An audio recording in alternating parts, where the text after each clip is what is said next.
Robert Fulghum, a noted author and really committed Christian, he's also a sociologist, went to a conference on the Isle of Crete.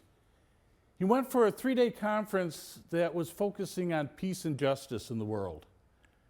And at the end of the conference, which was given by a man by the name of Alexander Papadaris, Papadaris said, "Are there any questions?" And Robert Fulghum raised his hand right away. Papadaris called on him. Robert Fulghum asked, "Can you tell me what the meaning of life is?"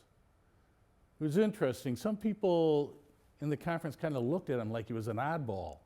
Others kind of laughed. What a weird question to ask. But nonetheless, he was sincere. "Can you tell me what the meaning of life is?" And Papadaris said, "Yeah, I think I can." He reached in his back pocket, he pulled out his wallet, and inside the wallet was a piece of mirror the size of about a quarter. He said, "For me, this is what the meaning of life is all about." He explained as a little boy he was on the island of Crete during World War II, and he saw a lot of death and destruction. He came upon a vehicle that had been blown to smithereens, and the rear view mirror had been shattered into 1,000 pieces. He took one of the pieces of glass mirror as a little boy, and he played with it. He held it up to the light. And what he found is he was able to capture the light of the sun and direct it and bring it to dark places, places that never had seen the light of day before.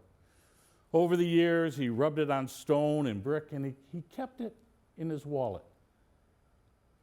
And then he went on to explain, "I know that I'm not the light of the world, that Christ is the light of the world.